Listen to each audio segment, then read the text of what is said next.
So we're gonna start with some arm stretching to warm up our shoulders and our biceps and triceps.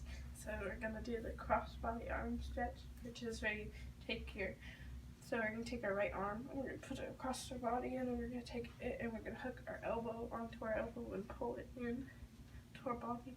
We're gonna hold that, and then when you're done holding that, you can have like 15 or 30 seconds, whatever you prefer. And then I like to do like this, and I just shake it out, and then you just switch sides. You hold that,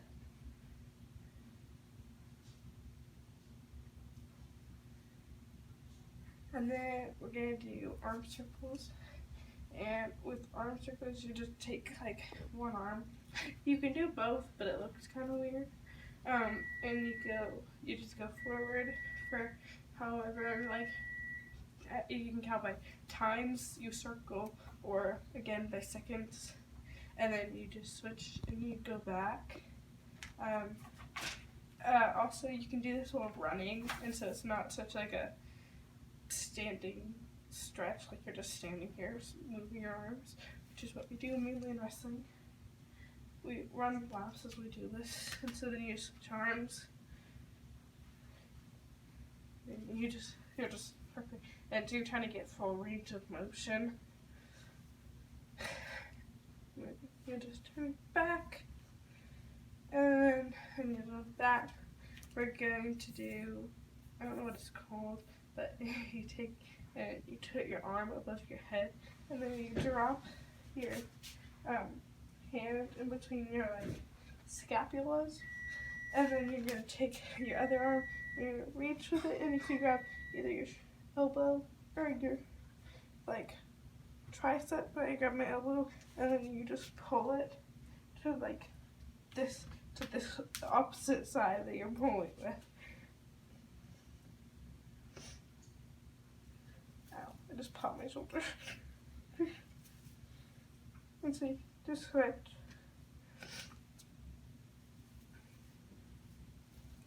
And then this one, it's more of a back or spine stretch, and it's just forward fold. So you're gonna go and you're gonna bend over, and you're gonna keep your legs straight.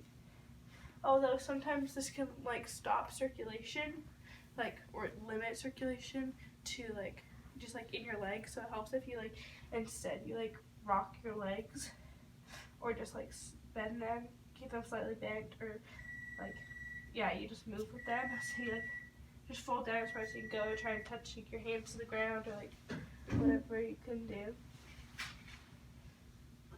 You just move around in it. And now we're gonna do ragdoll. So how you do this is like you go down into wide-legged forward bend, which is just you spread your legs and then you bend forward, like a forward bend. But instead, to make your ragdoll, you fold your arms and you just hang, and it stretches your hamstrings. And what we usually do in wrestling is we like shake our necks as we do this, just so that you're not just standing here, because it's a little awkward.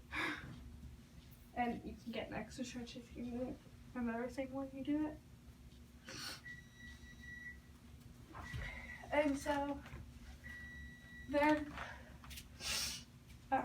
there are sumo squats, but with the sumo squat, it's kind of like a variation to make it more of a stretch.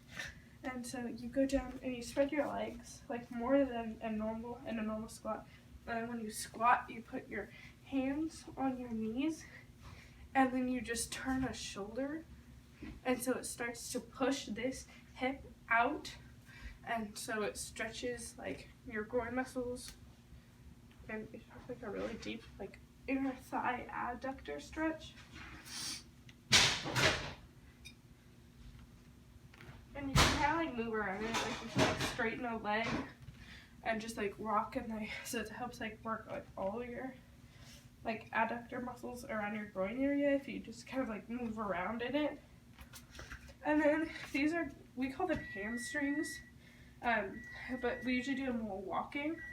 And so you go and you have this foot planted, and then you put the heel of this foot on the ground, and you straighten your leg, and then you lean back and keep this leg straight, and then you reach to it, and you just like touch the rim, and then you'd switch.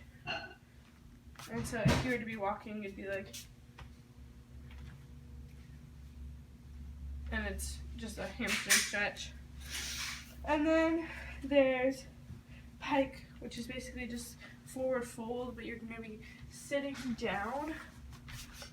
And so you're sitting down with your feet, with your legs together, and your feet are flexed back because it helps with your calf stretch also, but you keep them flexed back.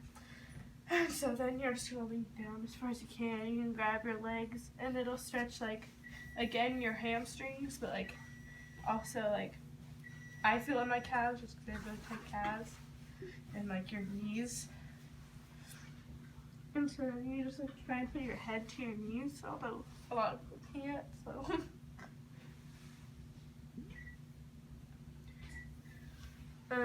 There's runner stretch.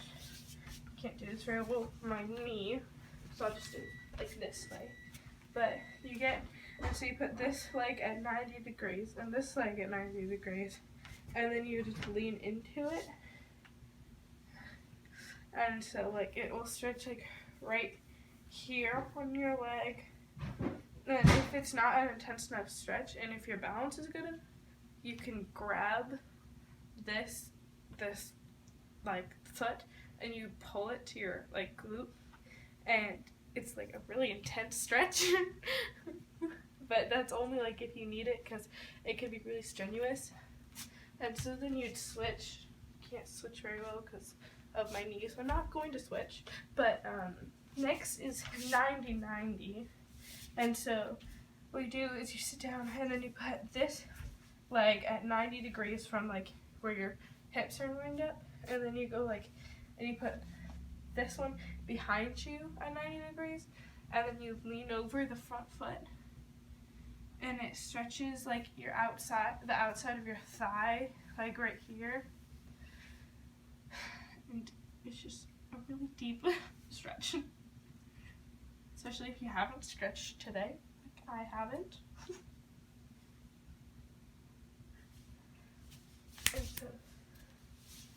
And then you switch.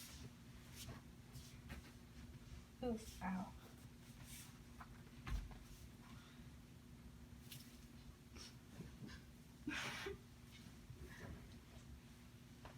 And so next is kind of like a variation of that, except it's called pigeon's pose.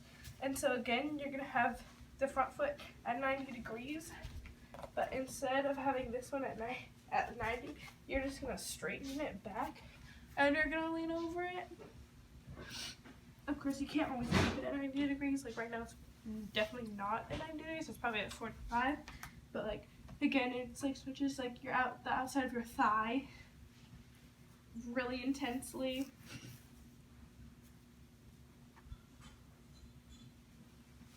So then you switch.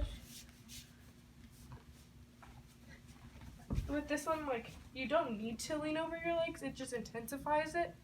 But, like, you could just, like, stay standing up, and then it's more, if you stay with your, like, shoulders and your hips up, it's more of, like, a hip stretch, which if that's what you're going for, then do that. And there's figure 4, and so there are a ton of variations on how to do this one, but the one I like to do is you lay down on your back with your knees bent, and then you'll take your right leg and you'll put it over your left, onto your left knee, and then you'll grab the back of your left thigh and you pull it in, and you like push your right thigh out with your elbow. And again, it's a really deep like outside thigh stretch.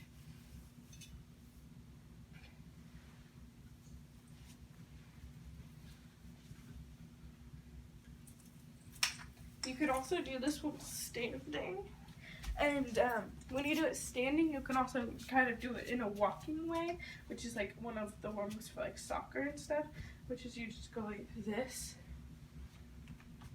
And then you just, every step, you just go into it with varying legs. And so, as I mentioned before, I have really tight calves. So a calf stretch you could do is you get up onto like a ledge, or like, I don't know, like a box or something that's stable enough to hold you. And so you step up on it, and you put the balls of your feet right at the edge. So that's the only thing that's on it. And then you just go down, and it stretches your calves like crazy. Or you go up, and then it stretches more of the lower calf. And so then you just like kind of rock at like on the ledge. It, like stretches like the top when you go down, and more of like the bottom part when you go up. And so then like kind of like a restorative that you could do is like, just to finish it, it's a really good spine stretch and a really good hip stretch, is you just go into child's pose, which is where you get on your like onto your like knees, and then you just stretch your arms out like this, and you lay down. And it also helps you sink your hips, and it's best if you can press your chest like into your legs. And yeah. So that was my stretching video.